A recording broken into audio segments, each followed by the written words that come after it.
Hello my dear students, welcome to all of you in your YouTube classes. Students, myself Himanshu Mishra and I am your physics teacher. Students, we are discussing the first unit as you know, and this is the 8th video of this unit.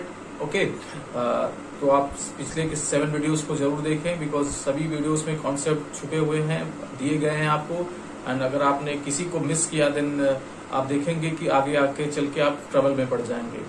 Okay, तो आप उन videos को भी देखिए, साथ ही साथ इसको देखते रहिए और हर दिन का नोट्स जरूर प्रिपेयर करिए because your notes will be very helpful during the examination. आपके एग्जामिनेशन के दौरान आपका नोट्स आपका बहुत बड़ा साथी होता है और आपको मदद मिलती है उससे और कॉन्फिडेंस भी बिल्डअप होता है. सो एवरी डे, हर एक दिन का आपका नोट्स कंप्लीट होना चाहिए. आज जो पढ़ रहे हो उसको आप तुरंत नोट्स में बनाओ, चाहे वीडियो से नोट्स बनाइए चाहे गिवन पीडीएफ से नोट्स बनाइए, लेकिन नोट्स जरूर बनाइए. इससे आपका कॉन्फिडेंस बेटे बिल्डअप होता चलेगा. चलिए, इन लास्ट वीडियो हम लोगों ने बात किया था स्पीड की, फिर उसके बाद उसको हम लोगों ने यूनिट की बात की, स्केलर क्वांटिटी है कि वेक्टर क्वांटिटी है, इसकी भी बात कर चुके हैं. इस वीडियो में हम लोग बात करेंगे, जब हम यूनिट कन्वर्जन की बात कर रहे थे तो हमने देखा कि किलोमीटर पर आवर को मीटर पर सेकंड में चेंज करना है तो वैल्यू में सिर्फ 18/5 का अगर मल्टीप्लाई कर दे, जैसे फॉर एग्जांपल हमें 5 किलोमीटर पर आवर दिया है तो उसमें हम 18/5 मल्टीप्लाई कर दें तो हमने देखा कि हम मीटर पर सेकेंड में वैल्यू पा गए. लेकिन अगर मीटर पर सेकेंड में वैल्यू दिया है और क्वेश्चन ये डिमांड कर रहा है कि आप इसे किलोमीटर पर आवर में चेंज करो, देन आप कैसे करोगे, आज हमें ये देखना है. तो कन्वर्जन ऑफ क्या होना चाहिए,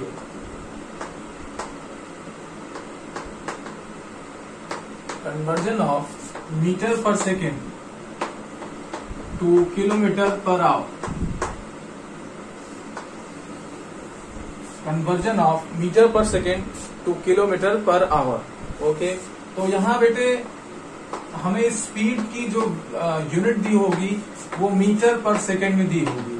ठीक है, अब हमें क्या करना है, समथिंग 1 मीटर अपॉन 1 सेकेंड दिया है. अब हमको किलोमीटर पर आवर में चेंज करना है. तो पहले हम लोग एनालाइज करें कि 1 मीटर किलोमीटर का कितना हिस्सा है, कौन सा हिस्सा है, which part is 1 metre of 1 kilometre. तो हमें ये पता है कि 1000 metre is equal to 1 kilometre, पता है कि नहीं. तो 1 मीटर कितना होगा बेटे, 1/1000 किलोमीटर हो जाएगा कि नहीं, हो जाएगा, बिल्कुल हो जाएगा. इसी तरीके से सेकंड की बात करते हैं तो हमने कल कैलकुलेट किया था कि 3600 सेकेंड्स का 1 आवर होता है. तो 3600 इज इक्वल टू 1 आवर. तो 1 सेकेंड का क्या हो जाएगा बेटे, 1/3600 होगा कि नहीं होगा, ये आपका हो जाएगा आवर्स. तो ये दो वैल्यूज हम लोग क्या करेंगे, यहां पुट कर देंगे. चलिए, तो हम 1 मीटर की प्लेस पे क्या रख देते हैं, 1/1000 किलोमीटर रख देते हैं और 1 सेकेंड की जगह 1/3600. तो चलिए लिख देते हैं. यहाँ पे आपकी वैल्यू 1 मीटर पर सेकेंड में है तो 1/1000 अपॉन 1/3600. अब जैसा कि आपने लोअर क्लास में पढ़ा, नीचे वाले फ्रैक्शन को हम क्या कर देते हैं, उल्टा करके इसके साथ मल्टीप्लाई कर देते हैं. तो हम लोग वही करेंगे यहाँ पे.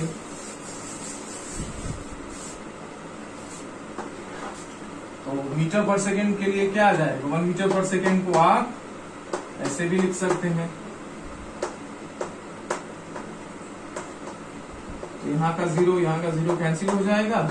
क्या बचेगा आपके पास, 36/10, 2 से कर दीजिए डिवाइड, तो 2 18 टाइम्स हो जाएगा 36 और 5 टाइम्स हो जाएगा 10.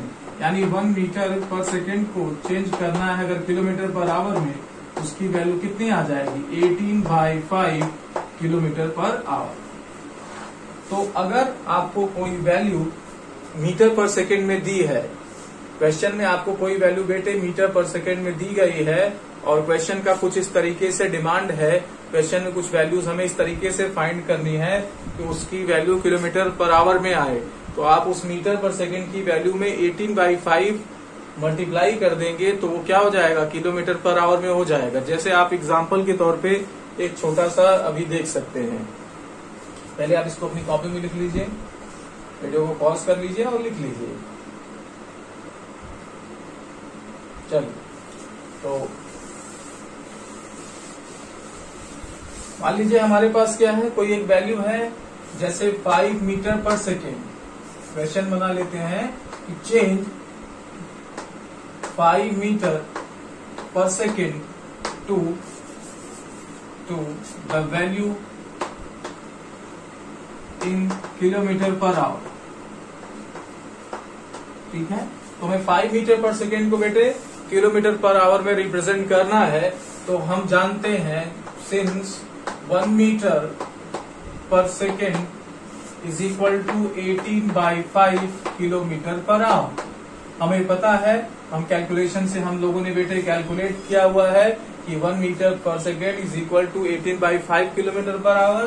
तो 5 मीटर पर सेकेंड कितना हो जाएगा, 5 मीटर पर सेकेंड में हमें सिंपल क्या करना है, 18/5 से मल्टीप्लाई कर देना है। ठीक है, तो ये 5 कैंसिल हो जाएगा, तो हमारे पास क्या आ जाएगा, 18 किलोमीटर पर आवर। यानी जो वैल्यू मीटर पर सेकेंड में 5 थी, जो वैल्यू बेटे मीटर पर सेकेंड में 5 थी, जब उसे हम किलोमीटर पर आवर में चेंज कर रहे हैं तो वो कितना हो जा रहा है, 18 किलोमीटर पर आवर हो जा रहा है। तो इसी तरीके से आप वैल्यू चेंज कर सकते हैं। तो जब हम लोगों ने मीटर पर सेकेंड से किलोमीटर में देखा तो 18/5 का मल्टीप्लाई किया, और जब हमें मीटर पर सेकेंड से किलोमीटर पर आवर में जाना होगा तो 5/18 से मल्टीप्लाई करना होगा। ये पिछले वीडियो में कराया जा चुका है। तो यहाँ हम लोगों ने कन्वर्जन ऑफ यूनिट के बारे में सीखा। इसी तरीके से बेटे मीटर से सेंटीमीटर में भी, मीटर पर सेकेंड से सेंटीमीटर पर सेकेंड में भी जा सकते हैं, और सेंटीमीटर पर सेकेंड से मीटर पर सेकेंड में जा सकते हैं। लेकिन वो यूजुअली कम पूछा जाता है, ये बड़ी फ्रिक्वेंटली पूछा जाता है, इस वजह से इसको मैंने करा दिया। लेकिन अगर आपको करना है तो सेम तरीके से आप कर सकते हैं। बस ध्यान देने की जरूरत होती है कि 1 मीटर में 100 सेंटीमीटर होता है। ओके, तो आपको एक ही उसमें कन्वर्जन करने की जरूरत पड़ती है, क्योंकि वो सेंटीमीटर पर सेकेंड होता है, तो मीटर को सेंटीमीटर में चेंज करना होता है।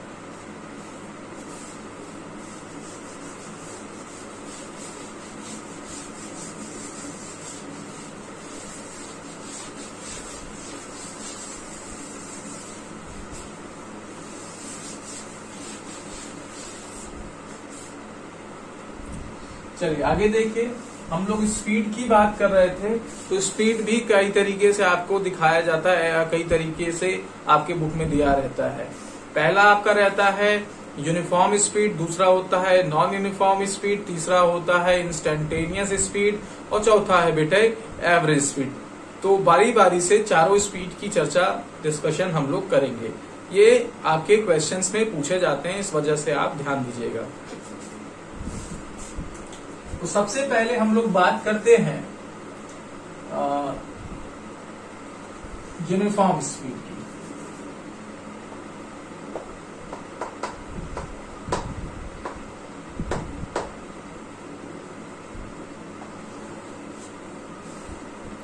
तो यूनिफॉर्म स्पीड क्या होने वाला है बच्चे, अगर एक ऑब्जेक्ट क्या कर रहा है, मूव कर रहा है, और कुछ इस तरीके से मूव कर रहा है कि वो इक्वल डिस्टेंसेस कवर कर रहा है इक्वल टाइम इंटरवल में।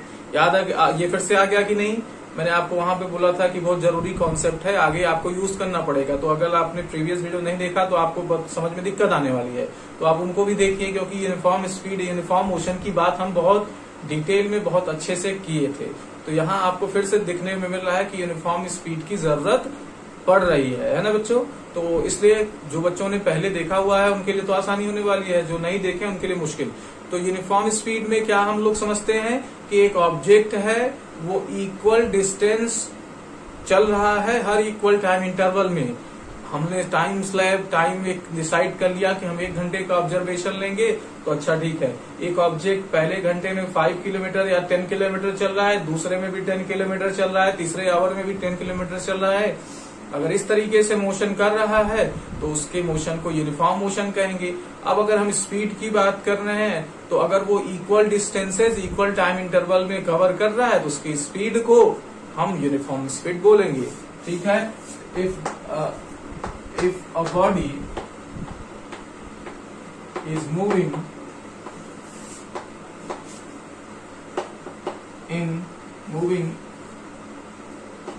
equal distances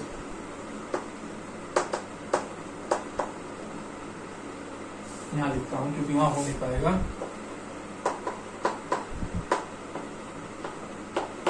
in equal time interval, then its speed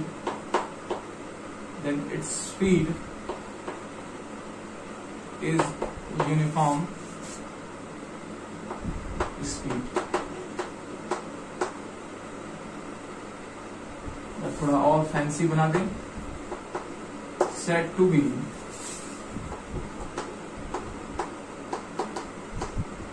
uniform speed.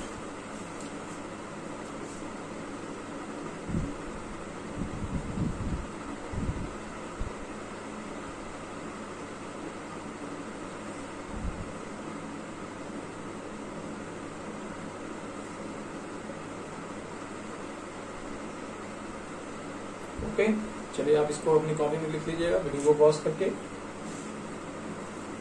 अब बात करेंगे किसके, मोशन के बारे में। इसके एग्जाम्पल चाहे तो लिख सकते हैं, कई बार कराया है इस वजह से यहाँ पे जरूरत नहीं है, लेकिन अगर एग्जाम में पूछता है तो आप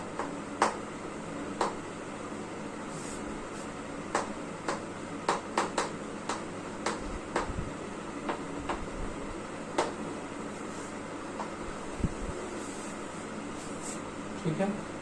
तो नॉन यूनिफॉर्म स्पीड क्या होगी बेटे, नॉन यूनिफॉर्म स्पीड के अपोजिट में कि एक ऑब्जेक्ट है बेटे, वो किसी टाइम इंटरवल में अनइक्वल डिस्टेंसेस ट्रेवल कर रहा है। मान लीजिए आपने 5 मिनट का टाइम स्लैब लिया, तो पहले 5 मिनट में वो मान लीजिए कि 1 किलोमीटर डिस्टेंस ट्रेवल कर रहा है, दूसरे 5 मिनट में वो कुछ 8 किलोमीटर की डिस्टेंस ट्रेवल कर रहा है, तीसरे 5 मिनट में वो कुछ और वैल्यू ट्रेवल कर रहा है। तो इस तरीके से ऑब्जेक्ट हर एक 5 मिनट के इंटरवल में आपको अलग अलग दूरी तय करता हुआ समझ में आ रहा है।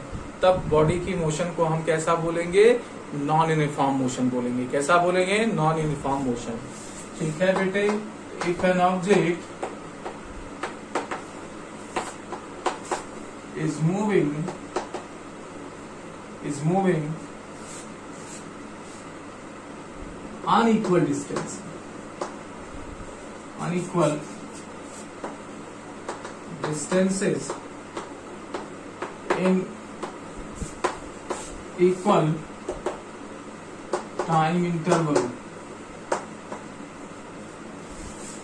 then its speed या then its motion, ऐसे लिख सकते हैं, speed is called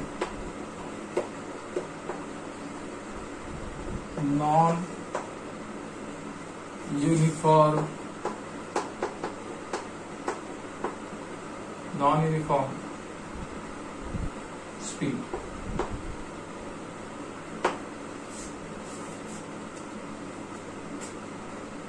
जब भी कोई डेफिनेशन लिखाया जाए बच्चे, मैं 5 सेकंड का आपको टाइम देता हूं वीडियो में, आप उसको वीडियो को पॉज कर लीजिएगा या स्क्रीनशॉट करके आप अपने कॉपी पर नोट्स लिखिएगा। नोट्स नहीं छोड़िएगा बेटे, ये आपको एग्जाम में बहुत काम देगा, क्योंकि देखिए कितना इजी लैंग्वेज में नोट्स दिया जा रहा है, ताकि आपको लर्न करने में परेशानी न हो। मेन क्या होता है, बुक्स में भी तो यही डेफिनेशन, लेकिन वो थोड़ी सी टफ लैंग्वेज में दी जाती है, थोड़ा सा उनका आपको समझने में दिक्कत होती है। तो जब समझने में दिक्कत होती है तो लर्न करने में दिक्कत होती है। दैट इज वाई ये आपको बहुत आसानी पड़ेगा एग्जाम के दौरान लर्न करने में। इसलिए आप इसको बनाइए और हर हफ्ते में रिवीजन करिए।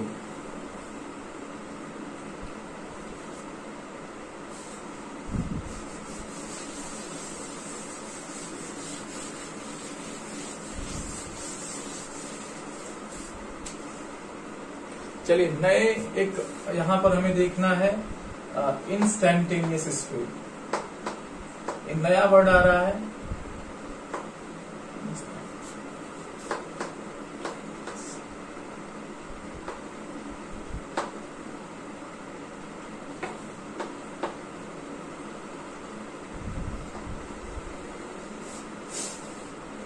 इंस्टेंटेनियस का मतलब क्या होता है बेटे? आप नया वर्ड देख रहे हैं। इसका मतलब होता है तत्काल, तुरंत।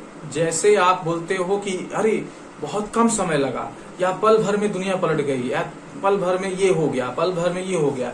तो ये जो आप कह रहे हो इसको इंग्लिश में आप इंस्टेंटेनियस बोल सकते हो, क्षणिक, तुरंत, है ना। जैसे आपने इधर देखा, उधर आपके क्या हो गया, कुछ कैजुअलिटी, कुछ एक्सीडेंट हो गया या कुछ गिर गया, तो उसे इंस्टेंट प्रोसेस बोला जा सकता है। मेरी बात समझ में आ रही है? लेकिन बेटे स्पीड में बात करें तो आप इंस्टेंटेनियस स्पीड को कैसे समझेंगे? जैसे आप कार में बैठे हैं और आपको मन हुआ या मन में आया कि कार की स्पीड क्या है, तो आपने कार के स्पीडोमीटर पे देखा, स्पीडोमीटर जिसमें वो स्पीड बता रहा है, आपने कार के स्पीडोमीटर को देखा और कार की स्पीडोमीटर आपको बता रही है कि हमारी कार 60 पे है, ऐसे 60 पे, एरो 60 पर है, तो आपने ये जान लिया कि 60 किलोमीटर पर आवर है। तो बेटे वो आपकी स्पीड या कार की स्पीड उसी टाइम की हो सकती है। हो सकता है कि वो उसी स्पीड से कुछ दूरी भी चले, लेकिन हो सकता है कि अगले ही पल कुछ ब्रेकर आ जाए गाड़ी के सामने, या कुछ पर्सन आ जाए, या डॉग आ जाए, मतलब कुछ भी हो सकता है कि कार की स्पीड कम हो जाए, या ड्राइवर को ये लगा कि अब रास्ता खाली है तो वो 60 से 70 या 80 की तरफ जाना शुरू कर दे। मेरी बात समझ में आ रही है? लेकिन जब आपने मेजर किया था, जब आपने देखा था, तो स्पीडोमीटर क्या कर रहा था? 60 को दिखा रहा था। यानी आपने देखा कि कार आपकी 60 किलोमीटर पर आवर की स्पीड से मूव कर रही है। तो जो आपने पर्टिकुलर मोमेंट पर, एक समय पर आपने कार की डिस्टेंस को, कार के स्पीड को मेजर किया बेटे, उसी स्पीड को इंस्टेंटेनियस स्पीड बोला जाता है। यानी if an object is moving then speed at a particular moment, किसी मोमेंट, कोई भी मोमेंट हो सकता है, ये नहीं एक 60 पे आपने ऑब्जर्व किया 70 पे था, आपने ऑब्जर्व किया तो 10 किलोमीटर पर आवर पे था, आपने ऑब्जर्व किया तो 100 किलोमीटर पर आवर पे था।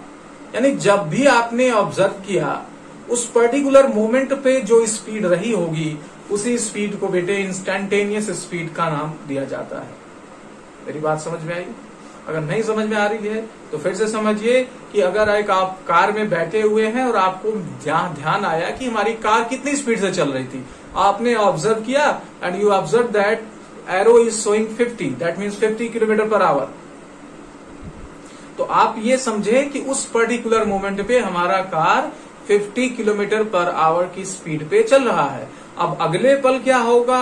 स्पीड बढ़ सकती है, घट भी सकती है, लेकिन जिस समय आपने मेजर किया बेटे, वो इंस्टेंटेनियस स्पीड हो जाएगी, वो किसी समय की स्पीड रहेगी, और उसी स्पीड को हम क्या बोलेंगे? इंस्टेंटेनियस स्पीड बोलेंगे।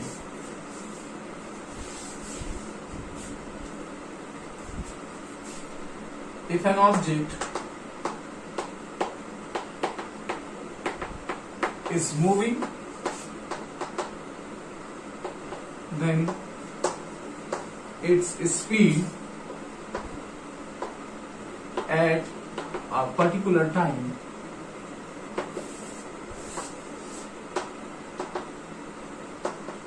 is called instantaneous speed.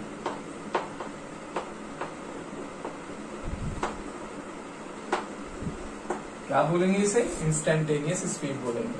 किसी मोमेंट बेटे वेलोसिटी या स्पीड जो होगी वो इंस्टेंटेनियस स्पीड बोली जाएगी।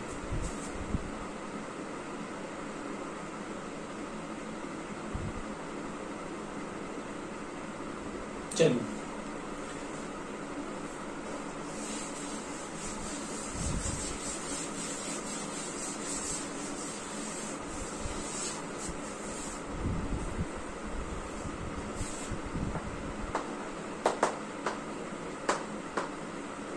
Next heading, average speed.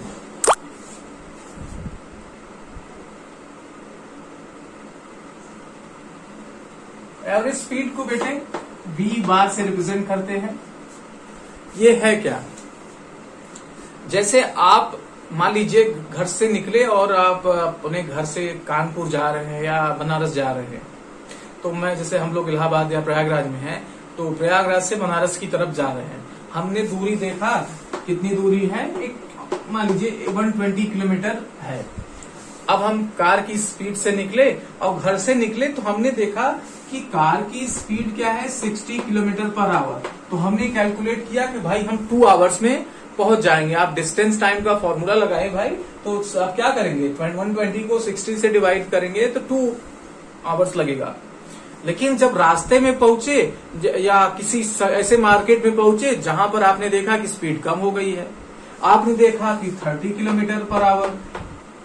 अच्छा, अब आपने ऑब्जर्व किया अरे अरे तो 4 घंटे लग जाएंगे, लेकिन आपने कुछ दूरी, तो उस दूरी से आपने कंक्लूड किया, वहां से आपने कंक्लूड किया कि इस स्पीड से जाएंगे, जान लीजिए कि 90 किलोमीटर बचे हैं। जिस मार्केट में आप पहुंचे वहां से 90 किलोमीटर बचे, तो आपको लगा कर यार 3 घंटे अब लग जाएंगे। तो पहले तो पूरा डिस्टेंस 2 किलोमीटर था, 2 घंटे में पहुंच जा रहे थे, अब इतनी दूरी हम 3 घंटे। लेकिन आगे जब कार बढ़ी तो हाईवे मिला और कार को क्या मिला, एक अच्छा रास्ता मिला और कार वहीं आपकी क्या होने लगी, मान लीजिए 100 किलोमीटर पर आवर की स्पीड से ट्रेवल करने लगी। ओके, और आप जब वहां पहुंचे तो ओवरऑल आपका 3 आवर्स लगा कि नहीं लगा। मान लेते हैं कि जब हम अपने डेस्टिनेशन यानी वाराणसी हम लोग पहुंचे, then we see that the total time duration of journey is 3 hour. आप यहां से क्या देख रहे हो कि आप कभी देख रहे हो कि हम 2 आवर्स में पहुंचेंगे, कभी आप कह रहे हो बेटे कि मैं 3 आवर्स में पहुंचूंगा, कभी आपको लग रहा है कि मैं 1 आवर्स में ही पहुंच सकता हूं। तो ये आपकी स्पीड जो वेरी हो रही है, बदल रही है, उसके कारण आपकी टाइमिंग क्या हो रही है, अलग अलग आपको दिख रही है, क्योंकि आपकी उस दौरान स्पीड अलग अलग है। तो बेटे हम कैसे स्पीड को डिसाइड करें? ना तो हम वहां आपसे कोई पूछे कि आप कितने स्पीड में आए, तो ना तो आप ये बोल सकते हो क्योंकि ये पूरी जर्नी में नहीं था, ये भी नहीं बोल सकते, ये भी नहीं बोल सकते, क्योंकि ये बोलोगे तो कहेगा अरे यार आपको 2 घंटे लगने चाहिए थे, ये बोलोगे तो बोलेगा अरे आपको 4 घंटे लगने चाहिए थे। अच्छा, ये तो आपको तो आधे 1 घंटे 15 मिनट में आ जाना चाहिए था। तो आप कोई भी स्पीड नहीं बोल सकते हो क्या? क्योंकि अगर बोलोगे तो वहां जो आदमी है, जो पर्सन है, उसको तो उसी हिसाब से टाइम बताना पड़ेगा। तो एक नया रास्ता कि हाँ ऐसा टाइम बताया जाए या ऐसी स्पीड बताया जाए जिससे हम एग्जैक्टली उतना टाइम और पाए जितना हमें लगा। तो वो आपका क्या है, एवरेज स्पीड। तो एवरेज स्पीड ये नहीं देखता कि आप किस जगह कितनी स्पीड से चले हो, एवरेज स्पीड ये नहीं देखता। एवरेज स्पीड ये देखता है अच्छा कितनी दूरी चले हो, 120 किलोमीटर चले हैं, कितनी दूरी चले 120 किलोमीटर, टोटल टाइम कितना लगा 3 आवर्स। तो इस 120 को 3 से डिवाइड कर दो तो आपकी जो स्पीड आ जाएगी, जैसे 120 को मैंने 3 से डिवाइड कर दिया 40 किलोमीटर पर आवर, कितना आ गया 40 किलोमीटर पर आवर। तब आप कहोगे कि हाँ हम लोग on an average 40 kilometre per our की स्पीड से आए, एक औसतन चाल हम लोग की कितनी थी 40 किलोमीटर पर आवर। तब जो वहां पे पर्सन है, जो आपके जिनके यहाँ गए हैं, उन्होंने कहा अच्छा 120 है, अच्छा 40 की स्पीड से, हाँ तो बड़े सही समय से आ गए।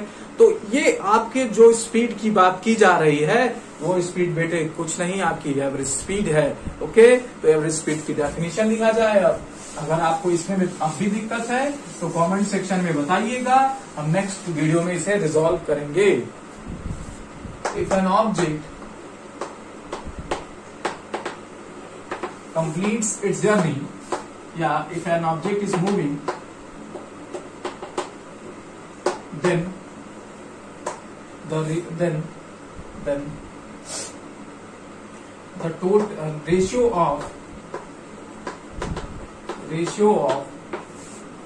total distance to the ratio of total distance covered by the object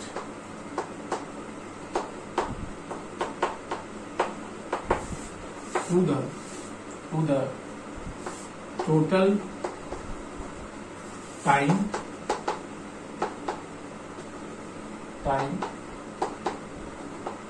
taken in the journey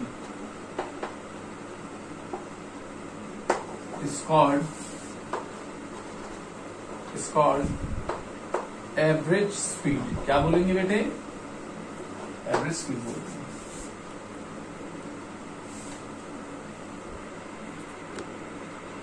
अब आपको दिखना चाहिए, आप वीडियो को पॉज करके लिख लीजिए। ओके, अब इसके फॉर्मूले की बात करते हैं जल्दी से। तो एवरेज स्पीड बेटे इसे एवीजी डॉट स्पीड भी बोल सकते हैं, is equal to total distance covered by the object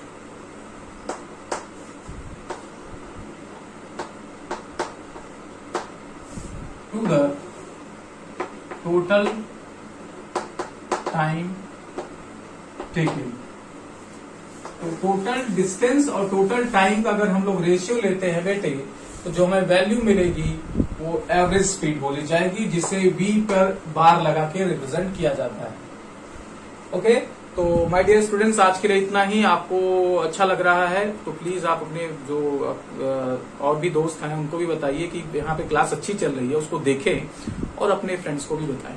okay, अब आपको अगली क्लास में इसके आगे पढ़ाया जाएगा और जो भी चीजें हैं आपको क्रिस्टल क्लियर होनी चाहिए। आप जो भी ना आए प्लीज आप वीडियो सेक्शन के नीचे आपके पास कमेंट सेक्शन है, उसको जरूर उसमें मेंशन करें ताकि हम अगली वीडियो में से आपको बता सके। कहीं भी कोई दिक्कत नहीं आएगी, लेकिन आपका भी सहयोग जरूरी है। ओके, चलिए आज के लिए इतना ही। बहुत बहुत धन्यवाद आपका।